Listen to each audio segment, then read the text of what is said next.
Hi, this is Grandma, and I am reading Cheaper by the Dozen, Chapter 12, the Rena, R-E-N-A, and I can tell it's named for something. Dad acquired the Rena to reward us for learning to swim. She was a catboat, 20 feet long and almost as wide. She was docile, dignified, and ancient. Before we were allowed aboard the Rena, Dad delivered a series of lectures about navigation, tides, the magnetic compass, seamanship, rope splicing, right-of-way, and nautical terminology. Radar still had not been invented. It is doubtful if outside the Naval Academy of Annapolis, any group of Americans ever received a more thorough indoctrination before setting foot on a catboat. Next followed a series of dry runs on the front porch of the shoe. Dad, sitting in a chair and holding a walking stick as if it were a tiller, which is like a steering mechanism, would bark out orders while maneuvering his imaginary craft around a tricky harbor. We'd sit in line on the floor alongside of him, pretending we were holding down the windward rail. Dad would rub imaginary spray out of his eyes, scan the horizon for possible sperm whale, flying Dutchman, or floating ambergris. Great point light off the larboard bow, he barked. I don't speak nautical very well. Haul in the sheet and we'll try to clear her on this tack. He eased the handle of the cane over toward the imaginary leeward rail, and two of us would haul in an imaginary rope. Steady as she goes, Dad would command. Make her fast. We'd make believe to twist the rope around a cleat. Coming about, he'd shout, low bridge, ready about, hard alee.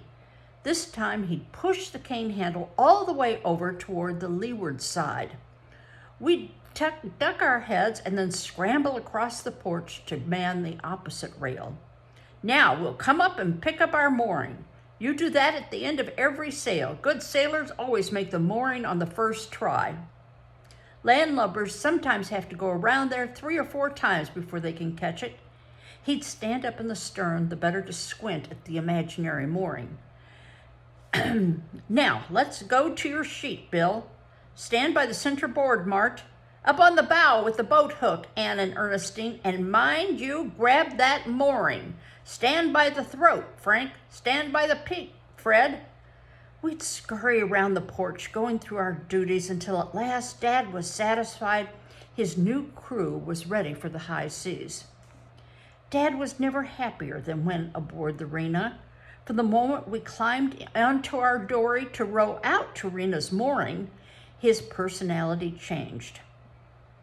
Now, I am going to explain a few words. I don't understand all of them. I know that leeward is right or left, and the other one is starboard, and mooring is where you anchor, basically. Whether it is anchoring out in the ocean or bay, or whether it's anchoring at shore, it's you moored the ship. Okay, so then they climb into our dory, and dory, I assume, is just a small boat that they're rowing out to this larger 30-foot by 30-foot catboat. On the Rena, we were no longer his flesh and blood, but a crew of landlubberly scum shanghaied from the taverns and flesh pots of many exotic ports. Rena was no scow-like catboat, but a sleek four-master, bound round the horn with a bone in her teeth in search of rare species and the priceless treasures of the Indies. He insisted that we address him as captain instead of daddy, and every remark must be civil and end with sir. So he's using this for all kinds of imaginary adventures. It's just like when I was in the Army, Ernestine whispered. Remember those military haircuts for Frank and Bill, and all the business of snapping to attention and learning to salute, and the kitchen police? Avast there, you swabs, Dad hollered. No mutinous whispering on the poop deck. Anne, being the oldest, was proclaimed first mate of the Rena. Ernestine was second mate, Martha third, and Frank fourth. All the younger children were able-bodied seamen who presumably ate hardtack and bunked before the mast. Hardtack is like a hard cracker bread kind of thing. "Seems to be blowing up, mister," Dad said to Anne. "I'll have a reef in that mainsail." "Aye, aye, sir. The Rena's just got one sail, Daddy," Lil said. "Is that the mainsail?" "Quiet, you landlubber. I'll get you the Mary Rope's end. Of course it's the mainsail." The Mary Rope's end was no idle threat. Able-bodied seamen or mates who failed to leap when Dad barked an order did, in fact, receive a flogging from a piece of rope. It hurt, too. Dad's mood was contagious, and soon the mates were as dogmatic and full of invective as he. When dealing with the sneaking pickpockets and rum-palsied derelicts who were their subordinates, and somehow Dad passed along to us the illusion that placid old Rena was a taut ship.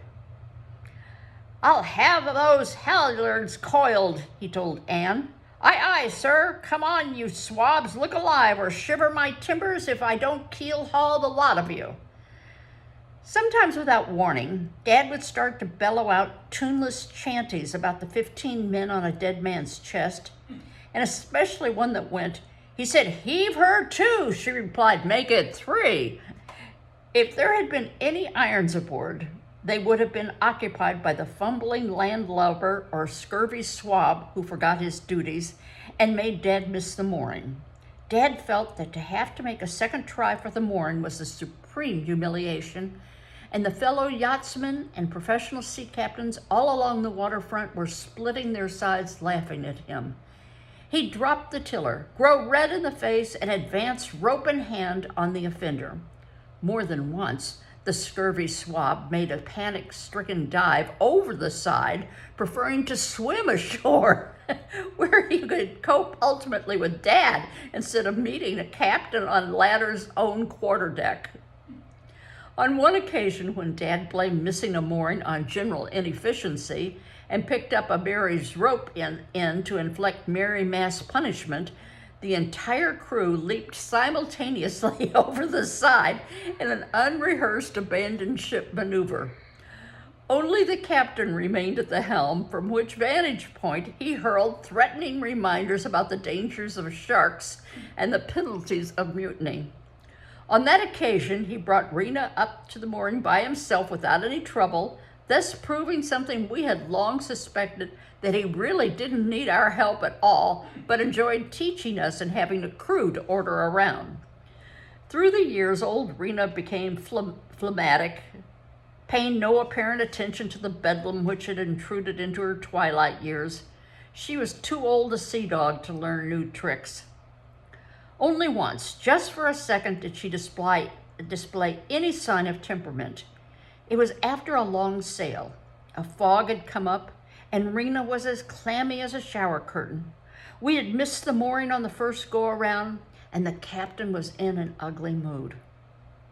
We made the mooring all right the second try. The captain, as was his custom, was standing in the stern, Mary rope in hand, shouting orders without lowering the sail. Just before the sail came down, a squall hit Rena, and she retaliated by whipping her boom, which is what holds the sails on, a piece of wood usually.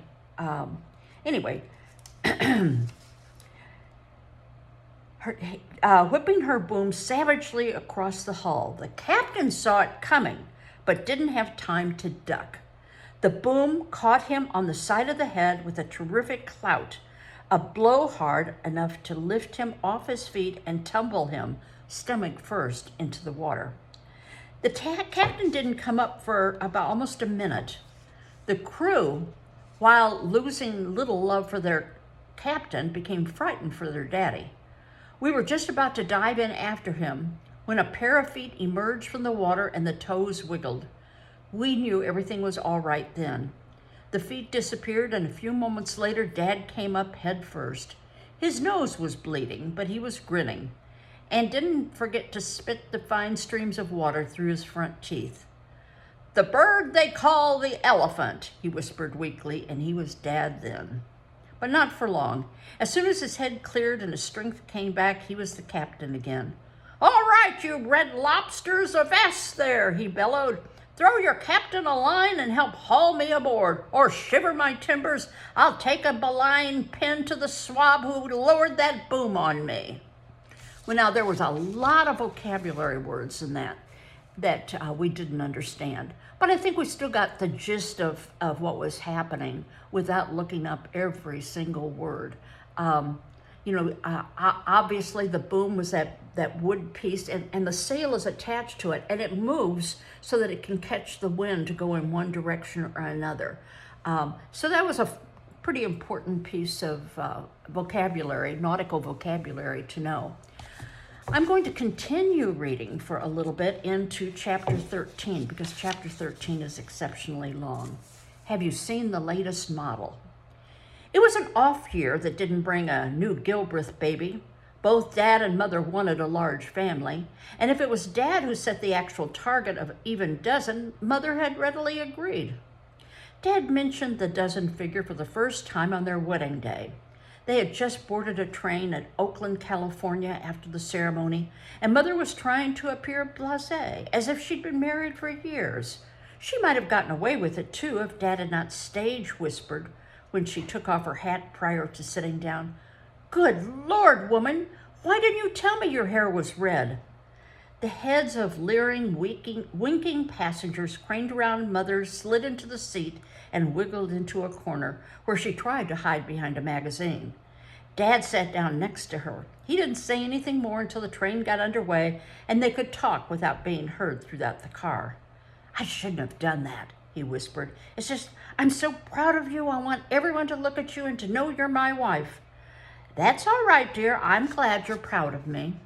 We're going to have a wonderful life, Lily. A wonderful life and a wonderful family and a great big family. We will have children all over the house, Mother smiled, from the basement to the attic, from the floorboards to the chandelier. When we go out for a Sunday walk, we'll all look like Mr. and Mrs. Pied Piper. Mr. Piper, shake hands with Mrs. Piper. Mrs. Piper, meet Mr. Piper. Mother put the magazine on the seat between her and Dad, and they held hands beneath it. How many would you say we should have? Just as an estimate, Mother asked. Just as an estimate? Many. Lots and lots. We'll sell for an even dozen, said Dad, no less. What do you say to that? I say, said Mother, a dozen would be just right, no less. That's the minimum. Boys and girls? Well, boys would be fine, Dad whispered. A dozen boys would be just right, but, well, girls would be all right too. Sure, I guess. I'd like to have half boys and half girls. Do you think it'd be all right to have half girls? If that's what you want, Dad said, we'll plan it that way. Excuse me a minute while I make a note of it. He took out his memorandum book, solemnly wrote, don't forget to have 6 boys and 6 girls. They had a dozen children, 6 boys and 6 girls in 17 years. Somewhat to Dad's disappointment, there were no twins or other multiple births. There was no doubt in his mind that the most efficient way to rear a large family would be to have one huge litter and get the whole business over one time. It was a year or so after the wedding when Mother was expecting her first child that Dad confided to her his secret conviction that all of his children would be girls. Would it make any difference to you? Mother asked him. Would it make any difference? Dad asked in amazement. To have a dozen girls and not a single boy? And then realizing he might upset Mother, he added quickly, no, of course not. Anything you decide to have will be just fine with us. Dad's conviction that he would have no boys was based on a hunch that the Gilbreth name, of which he was terribly proud, would cease to exist with him, that he was the last of the Gilbreths. Dad was the only surviving male of the entire branch of his family. There were 2 or 3 other Gilbreths in the country, but apparently they were no relation to Dad. The name Gilbreth, in the case of Dad's family, was a fairly recent corruption on Galbraith, Galbraith.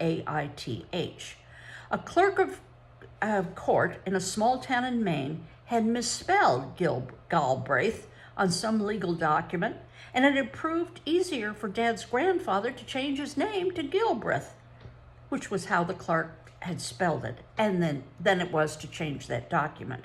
So when Anne was born in New York, Dad was not in the least bit disappointed, because he'd known all along she would be a girl. It is doubtful if any father ever was more insane about an offspring. It was just as well that Anne was a girl. If she'd been a boy, Dad might have toppled completely off the deep end and run amok with a kriss in his teeth. Dad had long held theories about babies, and with the arrival of Anne, he was anxious to put them to rest. He believed that children, like little monkeys, were born with certain instincts of self-preservation, but that the instincts vanished because babies were kept cooped up in a crib. He was convinced that babies started learning things from the very minute they were born, and that it was wrong to keep them in a nursery. He always forbade baby talk in the presence of Anne or any other subsequent offspring. "The only reason a baby talks baby talk," he said, "is because that's all he's heard from grown-ups. Some children are almost fully grown before they learn that the whole world doesn't speak baby talk." He also thought to feel secure and wanted in the family circle, a baby should be brought up at the side of his parents.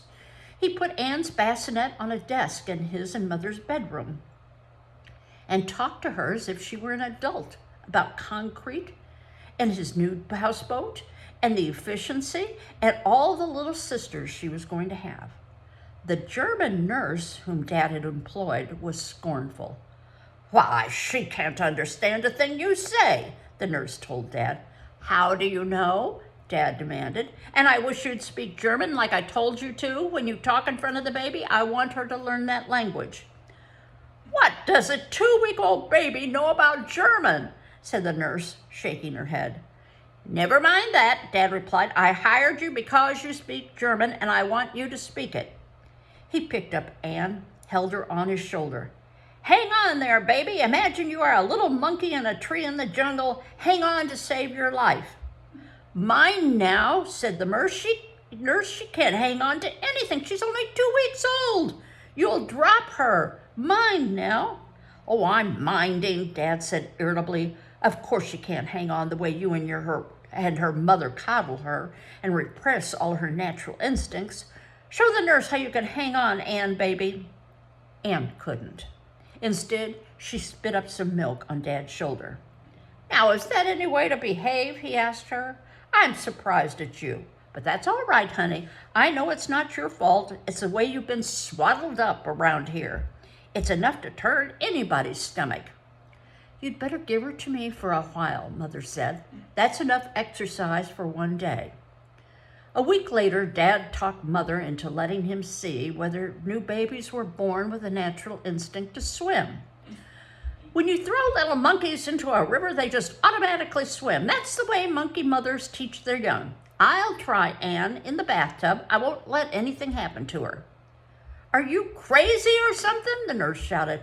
"Mrs. Gilbert, you're not going to let him drown that child." "Keep quiet. Maybe you'll learn something," Dad told her. Anne liked the big bathtub just fine, but she made no effort to swim, and Dad finally had to admit that the experiment was a failure.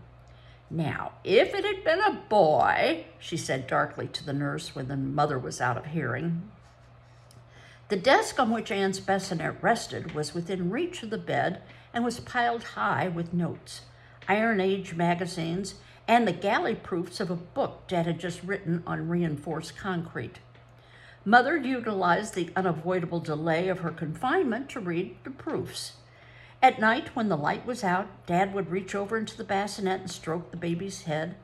And once Mother woke up in the middle of the night and saw him leaning over the bassinet and whispering distinctly, "Is ooh a itty bitty baby? Is ooh Daddy's itty bitty baby?" "What was that, dear?" said Mother, smiling in the sheet. Dad cleared his throat. "Nothing. I was just telling this noisy, ill-behaved, ugly little devil that she is more trouble than a barrel of monkeys." "And just as much fun?" "Every bit." Dad and Mother moved to another New York apartment on Riverside Drive when Mary and Ernestine were born. Then the family moved to Plainfield, New Jersey, where Martha put in an appearance. With 4 girls, Dad was reconciled to his fate of being the last of the Gilbreths. He was not bitter, merely resigned. He kept repeating that a dozen girls would suit him just fine, and he made hearty jokes about my harem when visitors came to call. Dad would introduce Anne, Mary, and Ernestine. Then he'd get Martha out of her crib and bring her into the living room. And this, he'd say, is the latest model, complete with all the improvements. And don't think that's all. We're expecting the 1911 model sometime next month. Although Mother's condition made the announcement unnecessary, he came out with it anyway.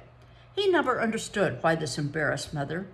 "I don't see why you mind," he'd tell her. "It's something to be proud of." "Well, of course it is. Maybe I'm old-fashioned, but it seems to be a mistake to proclaim it from the housetops or confide it to comparative strangers until the baby arrives." Still, Mother knew very well that Dad had to talk about his children, the children that had already arrived and those that were expected.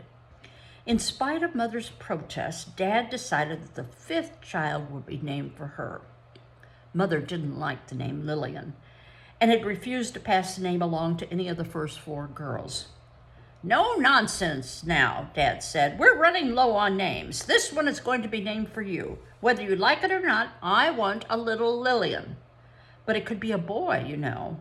"Boys?" Dad grunted. "Who wants boys?" "Sooner or later," Mother said. "Look what happened in my family. Mother's mother had 6 girls before she produced a boy." "Sure," sighed Dad, "but your father wasn't the last of the Gilbreths." And I'm going to stop there, and I'll finish up the next time. See you later.